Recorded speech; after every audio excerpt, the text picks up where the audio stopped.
Bagaimana kabarnya Pak Ri? Alhamdulillah. Alhamdulillah baik ya Pak. Pak Ri mohon izin ini untuk tugas saya Agus Rianto, calon guru penggerak angkatan 9. Pada hari ini ingin mewawancari Bapak terkait dengan pengambilan keputusan ya Pak. Pak Ri, seperti yang kita tahu bahwasanya di dalam memimpin biasanya seringkali saling bersinggungan ya Pak terkait dengan pengambilan keputusan. Itu kadang ada pihak yang tidak puas atas keputusan yang Pak Ri ambil gitu.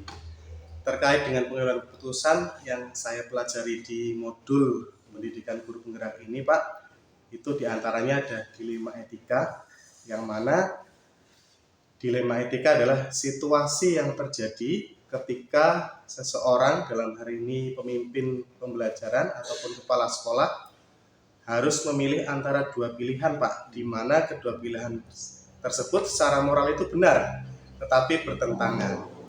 Kemudian yang kedua itu bujukan moral Pak, di mana situasi yang terjadi ketika seorang pemimpin atau kepala sekolah dalam hal ini harus membuat keputusan antara benar dan salah.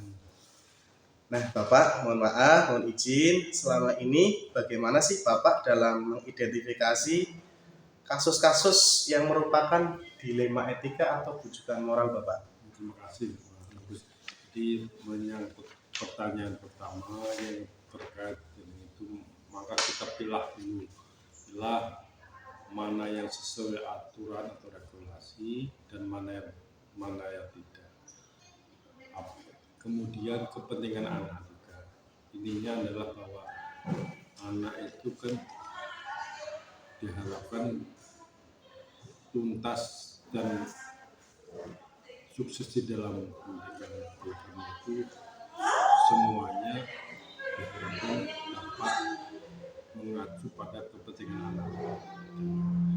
Sekali lagi bahwa anak itu adalah tumbuhan dari harapan sekolah. Oleh karena itu keberhasilan sekolah mengantarkan anak ini adalah bagaimana dia dapat meraih apa yang menjadi idealnya. Jadi kalau menyangkut etika atau moral, maka kita kembalikan kepada kepentingan anak. Jadi dalam mengambil keputusan Bapak memperhatikan keberpihakan pada murid ya Pak nggih.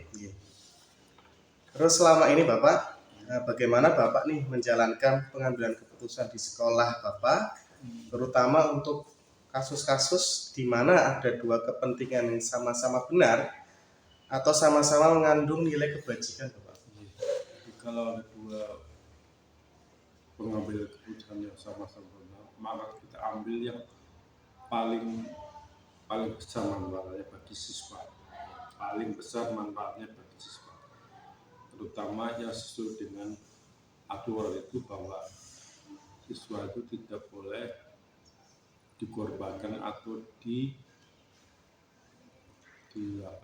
tumbal ya, jadi siswa yang penting adalah nomor satu, oleh kepentingan siswa adalah nomor satu. Jadi untuk pengambilan keputusan diambil itu yang paling bermanfaat bagi siswa dan tentunya sesuai aturan ya Pak, sesuai regulasi yang ada. Terus langkah-langkah yang bagaimana nih yang Bapak biasa lakukan selama ini dalam mengambil keputusan atau prosedurnya? Kita yang jelas kumpulkan siswanya, kita klarifikasi apa benar tidak, kemudian selama masa klarifikasi maka kita pantau dan kita tanyakan kepada siswa apakah selama ini memang terjadi atau hanya sebagai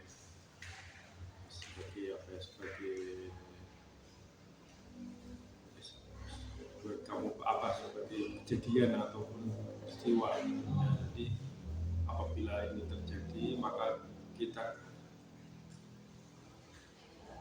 harapkan kepada siswa itu untuk memperbaiki dan meningkatkan lagi. Dan selama ini bahwa apabila tidak kurang maka kita harapkan bahwa siswa tersebut mau memperbaiki dan meningkatkan mencapai kualifikasi yang dipersyaratkan. Jadi untuk langkah-langkahnya, prosedurnya yang pertama didiskusikan ya Pak dengan siswanya itu sendiri, kemudian mungkin termasuk dari stakeholder yang ada nih Pak, termasuk guru, wali kelas kan gitu. Ya, siswa dan juga Iya. Bapak selanjutnya hal-hal apa saja nih yang selama ini Bapak anggap efektif dalam pengambilan keputusan pada kasus-kasus dilema etika Pak? Yang jelas kita berdiskusi ya, kita cari solusi yang terbaik untuk yang mengacu pada kepentingan anak. Kita diskusi yang terbaik mengacu pada kepentingan anak. Kemudian kita pikirkan bersama solusi yang terbaik untuk kepentingan anak tersebut. Apakah anak itu memang harus diponis ataupun dikuatkan ataupun diendahkan, maksudnya dimenangkan ataupun di atas kasus itu. Yang jelas bahwa hal tersebut harus istilahnya tidak dirugikan, kemudian tidak dijadikan korban ataupun kambing hitam dari kasus ini. Yang jelas bahwa anak itu adalah untuk menjaga moral dan eksistensinya sebagai siswa. Jadi untuk yang selama ini yang sudah kasus-kasus dilema etika yang Pak Ari lakukan tadi tidak merugikan anak ya Pak G. Berarti ada nilai-nilai kebajikan nih Pak Ari, kebajikan universal dalam pengambilan keputusan, termasuk diantaranya tadi ikutnya keadilan ya Pak G, keadilan terhadap anak. Selanjutnya hal-hal apa saja nih Pak tantangan dalam pengambilan keputusan pada kasus-kasus dilema etika? Tantangannya Pak? Tantangannya adalah satu, tantangan moral, bahwa kita berharap bahwa siswa itu kan harus bagus menurut aturan sekolah. Manakala dia melanggar dan kita anggap potensinya itu besar untuk istilahnya dikeluarkan, maka kita pilih lagi apakah dengan cara mengeluarkan itu akan efektif atau tidak. Kemudian kita berikan pembinaan bahwa anak itu pada dasarnya adalah kekeliruan yang sesaat, dan suatu saat kita harapkan bahwa anak itu akan kembali baik dan akan kembali normal. Harapannya seperti itu, karena anak-anak itu sebenarnya adalah potensi untuk baik sebenarnya. Nanti memberikan kesempatan ya Pak pada anak tersebut untuk merubah moral atau etikanya tersebut agar lebih baik lagi dalam kualitas pembelajaran yang diikuti selama ini ya Pak. Bapak, apakah Bapak memiliki sebuah jadwal tertentu dalam sebuah penyelesaian kasus dilema etika? Apakah Bapak langsung menyelesaikan di tempat atau menyelesaikannya dalam bentuk atau prosedur yang seperti apa nih yang Bapak jalankan selama ini? Ya, jelas bahwa kasus ini kan insidental ya, jadi tidak ada jadwal tertentu. Manakala ada kejadian baru kita tangani. Kemudian kita lakukan pembinaan secara intensif dari awal. Kemudian kita terangkan akibat dari tujuan ataupun perbuatan sesuai dengan bagus, jelas seperti itu, supaya mereka mempunyai pemahaman bahwa apapun yang mereka lakukan itu akan berakibat terhadap diri mereka sendiri.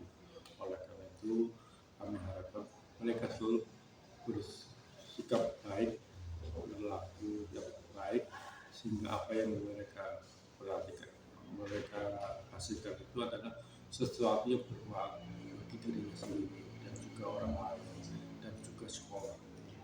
Berarti dalam hal ini Bapak dalam mengambil keputusan itu sesuai prosedur, diantaranya adalah berpikir untuk melakukan, kemudian berpikir untuk jangka panjang, serta berpikir karena rasa peduli ya Pak, rasa peduli terhadap murid-murid kita ya Pak, agar mereka lebih baik lagi dan diberi kesempatan untuk menata masa depan ya Pak. Bapak, adakah seseorang nih Pak atau faktor-faktor apa yang selama ini mempermudah atau membantu Bapak dalam pengambilan keputusan dalam kasus dilema etika ini Pak? Yang jelas bahwa semua itu kan dihadapkan pada apa ya, pada musyawarah kepala sekolah dengan bapak ibu guru dan juga ya, stakeholder yang ada yang adalah tidak ada panutan ataupun contoh adalah kita gambarannya adalah aturan regulasi yang ada. Jadi manakala itu aturan itu ditabrak ataupun dilanggar, maka jelas kita carikan solusinya supaya apa? Supaya anak tersebut bisa mematuhi aturan regulasi dan semuanya itu bisa terselamatkan. Terakhir nih Pak, dari semua apa yang telah disampaikan Bapak nih, pembelajaran apa yang dapat Bapak petik dari pengalaman Bapak dalam mengambil keputusan dilema etika ini? Pembelajaran yang dari pelajaran bahwa kita harus cermat di dalam mengambil keputusan ini, apalagi menyangkut anak, karena salah sedikit aja jelas anak itu akan menjadi korban. Yang jelas anak itu adalah semuanya baik asal kita di dalam menjalankan sekolah ini sesuai dengan aturan dan regulasi yang ada dan semuanya berpihak kepada anak. Jadi semuanya jalankan dengan prinsip kehati-hatian dan kecermatan kita di dalam mengambil keputusan. Bukan sembrono ya Pak, berarti Pak harus cermat, hati-hati dalam mengambil sebuah keputusan. Apalagi keputusan ini tentang masa depan anak ya Pak. Iya. Baik Bapak, kiranya itu cukup wawancara kali ini.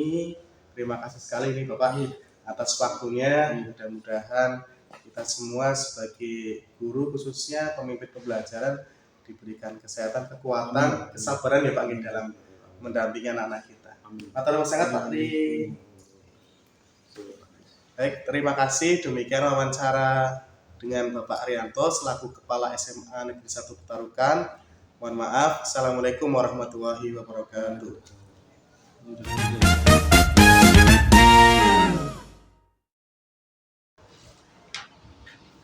Ya.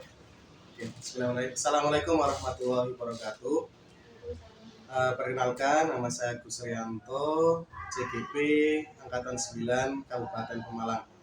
Pada pagi hari ini, saya dengan Ibu Kepala SMA PGRI 2 Comal akan mewawancara terkait dengan pengambilan keputusan. Selamat pagi Bu Pasida. Bu, mohon izin, saya dari CGP ingin mewawancara terkait dengan pengambilan keputusan. Sebelumnya, Bu Nur kan sebagai kepala sekolah pastinya sering kali melakukan pengambilan keputusan ya Bu, yang mana terkadang bersinggungan dengan beberapa pihak. Mungkin ada pihak yang tidak puas atas keputusan yang diambil. Nah, dalam pengambilan keputusan tentunya biasanya Bu Nur itu pasti ada dilema etika ya Bu. Yang mana dilema etika itu saya jelaskan bahwasanya dilema etika adalah situasi yang terjadi ketika seorang pemimpin atau dalam hal ini kepala sekolah harus memilih antara dua pilihan, di mana kedua pilihan tersebut secara moral benar tapi kadang bertentangan Bu. Kemudian rujukan moral itu sendiri adalah situasi yang terjadi ketika seseorang atau pemimpin pembelajaran atau kepala sekolah dalam hal ini harus membuat keputusan antara benar dan salah. Nah Ibu, izinkan saya akan wawancara Ibu terkait. Baik Bu Nur, selama ini bagaimana Bu Nur dalam mengidentifikasi kasus-kasus yang merupakan dilema etika atau bujukan moral. Kalau kasus-kasus yang berkaitan dengan dilema etika itu biasanya saya harus menerapkan tentang hal yang memang hanya menurut itu hal yang baik, tapi mungkin ada di satu sisi yang namanya manusia itu ada yang beda pendapat seperti itu. Jadi saya harus sampaikan terkait dengan masalah-masalah tadi. Nah, kalau dilema etika itu memang harus kita harus sesuatu yang terkait dengan rujukan moral tadi. Kembali saya juga tentang hal yang memang sesuatu hal yang ada permasalahan ada di sekolahan, memang kita harus selalu dimusyawarahkan dengan stakeholder terkait, terutama kalau saya itu mungkin Pak Harus, kemudian juga Pak Harus itu, kemudian saya biasanya mengaturkan rapat dengan seperti itu. Contoh kasus yang dilema etika yang pernah Ibu ambil keputusannya. Kalau kasus dilema etika itu misalkan terkait dengan ini misalkan anggaran pos, misalkan ada sesuatu hal, misalkan kalau di saya itu kan ada perbaikan yang paling urgent itu misalkan sebenarnya semua hal itu urgent semua. Kalau di saya itu WC sebenarnya WC, terus juga ada anggaran-anggaran yang lain yang memang harus saya ini juga. Jadi saya akan mencairkan seperti anggaran yang untuk bantuan atau dana tadi bos itu sesuai dengan keurgenannya seperti itu. Jadi itu walaupun mungkin semuanya memang penting, tapi saya prioritaskan yang paling penting. Terus kemudian kalau yang terkait dengan masalah Rujukan moral. misalkan ada sesuatu, misalkan kayak kalau di sekolah tadi LKS ya, kalau di saya sebisa mungkin pokoknya saya memberikan pelayanan yang terbaik kepada terutama dari orang tua dan juga siswa ya. Jadi kalau ada hal apa-apa memang kita selalu berkomunikasi dengan orang tua atau wali atau dalam hal ini komite, sehingga apalagi terkait keputusan keuangan atau apa kita harus setuju dengan mereka dulu, sehingga itu nanti akan masuk dalam kebijakan dan keputusan yang nanti saya lakukan. Ya, jadi untuk kasus-kasus pengambilan keputusan terkait dengan dilema etika dan rujukan moral tentunya pastinya dimusyawarahkan terlebih dahulu ya Bu ya. Bu, selama ini bagaimana Ibu menjalankan pengambilan keputusan di sekolah Ibu, terutama untuk kasus-kasus di mana ada dua kepentingan yang sama-sama benar atau sama-sama mengandung nilai kebajikan. Jadi nilai kebajikan itu misalkan rasa keadilan, kejujuran, tanggung jawab Bu. Kalau saya selama ini dalam mengambil keputusan, misalkan saya dihadapkan harus ada dua hal yang memang dua-duanya itu sama-sama benar. Ya saya yang pertama saya komunikasikan dulu dengan semua pihak yang terkait, terutama dalam hal ini semua harus saya kumpulkan dulu, kemudian juga termasuk KPU. Pokoknya hal-hal tadi itu kita bicarakan, terus kita sama-sama mendiskusikan mana hal yang lebih urgent. Jadi saya dalam mengambil pendapat itu tidak ego saya sendiri. Karena apa? Karena supaya semua orang pihak itu sama-sama kita saling bertanggung jawab. Artinya kalau misalkan tidak dilibatkan semuanya, ya yang jelas akan menjadi hal yang kurang baik. Jadi untuk pengambilan keputusan pada prinsipnya Ibu memperhatikan prinsip pengambilan keputusan yaitu tanggung jawab ya Bu. Iya.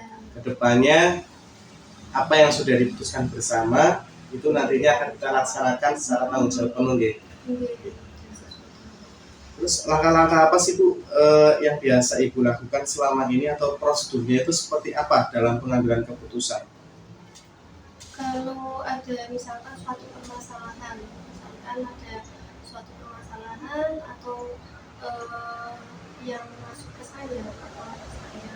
Kemudian saya akan mempelajari dulu terkait dengan permasalahan tersebut. Baru saya nanti komunikasikan dengan terutama pihak-pihak yang terkait tadi. Baru nanti saya akan meminta pendapat dari masing-masing, terutama tadi yang saya katakan kamu, kemudian wali kelas, kemudian saya kumpulkan dulu dan baru nanti saya hasil kesepakatan bersama itu yang memang untuk kebaikan kita bersama dan kita sudah satu suara, barulah saya akan menyampaikan ke forum terutama dari bapak misalkan dulu setiap bulan evaluasi peningkatan karyawan, kemudian juga hal-hal terkait dengan suatu keputusan yang sudah saya ini ya saya komunikasikan pokoknya dengan semua pihak yang terkait. Jadi jangan sampai putusannya apa sudah diputuskan dalam rapat tadi itu kita mentahkan dan semuanya sama-sama saling bertanggung jawab. Ya, itu langkah-langkah yang prosedurnya gitu ya. Nanti saya menarik sekali Bu, setelah mungkin langkah-langkah yang dilakukan, tentunya tadi disampaikan dulu ada evaluasi gitu. Ada evaluasi ataupun refleksi dari apa yang sudah pernah dilakukan. Itu yang nantinya mungkin bisa sebagai acuan ke depannya. Misalkan ada masalah yang serupa, sudah pernah melakukan itu dan menjadi evaluasi tadi ya, sudah jadi refleksi buat sekolah. Nah, ke depan penyelesaiannya atau pengambilan keputusannya seperti ini, kan gitu. Masih baik. Terus hal-hal apa saja nih Bu selama ini yang Ibu anggap efektif dalam pengambilan keputusan pada kasus-kasus dilema etika? Kalau kasus-kasus dilema etika dalam pengambilan keputusan, kalau dari yang efektif menurut saya tadi kita harus saling bermusyawarah dan berkomunikasi. Karena tanpa adanya komunikasi yang jelas kita tidak akan tidak akan satu suara, sampai kesepakatan bersama dan akhirnya ke bawahnya pun akan menjadi jangan sampai ada rapat yang ini ada rapat di luar saya ada rapat lagi yang berbeda dengan kesepakatan saya atau hal yang saya inginkan. Jadi apa yang saya inginkan itu saya sampaikan dulu kepada teman-teman, saya tunjukkan ini loh saya seperti ini bagaimana kita musyawarahkan baru kita sepakat bersama satu suara saya seperti itu baru ambil keputusan. Berarti dalam keputusan yang pertama berdasarkan tadi prinsip-prinsip bersama ya, untuk musyawarah, kemudian juga tentunya nilai-nilai kebajikan yang ada ya, nilai-nilai universal yang baik yang mana yang perlu dijalankan, yang nantinya akan dilakukan bersama, dipertanggungjawabkan bersama. Nah, tantangannya ini apa Bu dalam pengambilan keputusan pada kasus-kasus dilema etika? Tantangannya kalau kasus dalam dilema etika terkadang saya harus menyatukan berbagai pendapat antara seseorang dengan yang lain itu pasti dengan berbagai kepentingan yang berbeda. Tentunya saya harus bisa mempersatukan mereka, artinya bisa memberikan kesepahaman bersama bahwa ini loh demi kepentingan bersama, bukan ego saya, bukan ya mari kita mengurangi ego kita bersama-sama untuk mencapai tujuan yang baik. Terutama kalau saya sih pokoknya nomor satu kita memberikan pelayanan yang baik kepada siswa-siswa. Oke, luar biasa sekali. Jadi intinya tantangannya pasti dalam mengambil keputusan pasti ada kelompok-kelompok kecil mungkin yang tidak puas ya Bu. Nah itu perlu disamakan visinya, samakan untuk satu suara tujuannya. Dan tadi disampaikan Bu Nur juga yang terpenting adalah keberpihakan kepada murid, artinya diutamakan layanan kepada murid, kepada peserta didik itu diutamakan. Nah Ibu, apakah Ibu memiliki sebuah jadwal tertentu atau tata kala dalam sebuah penyelesaian kasus dilema etika? Apakah Ibu langsung menyelesaikan di tempat nih ketika ada masalah atau pengambilan keputusan diselesaikan di tempat, atau memiliki prosedur tertentu nih untuk menyelesaikan masalah tersebut. Jadi apakah langsung nih diputuskan di tempat atau memiliki prosedur tertentu dalam menyelesaikan atau menjalankan tadi putusan tadi?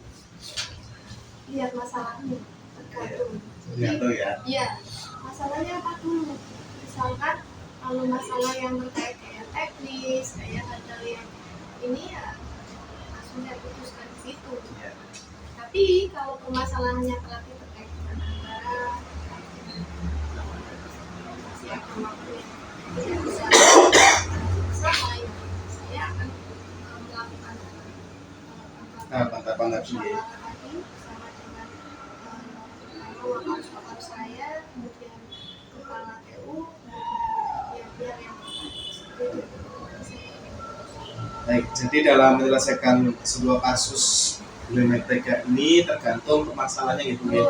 Apabila bisa diselesaikan di tempat secara langsung, kita selesaikan secara teknis. Namun yang perlu mungkin dengan musyawarah terlebih dahulu, melibatkan orang lain, komite dan sebagainya, itu ada prosedur sendiri. Terus adakah seseorang nih atau faktor-faktor apa yang selama ini mempermudah atau membantu ibu dalam pengambilan keputusan dalam kasus-kasus dilema etika? Kalau saya alhamdulillah banyak sekali pihak-pihak yang membantu saya, yang mensupport saya, terutama kakak-kakak saya itu alhamdulillah orang-orang yang hebat-hebat semuanya. Mereka sangat memberikan banyak masukan kepada saya demi kebaikan sekolah. Alhamdulillahnya saya seperti itu. Berarti adanya wakil kepala sekolah, kemudian intinya stakeholder yang ada gitu ya, yang perlu dilibatkan dalam pengambilan keputusan itu sangat membantu sekali. Ya, sangat membantu. Baik Bu, terakhir ini Bu, dari semua hal yang telah disampaikan, pembelajaran apa nih yang dapat Ibu petik dari pengalaman Ibu nih dalam mengambil keputusan dilema etika?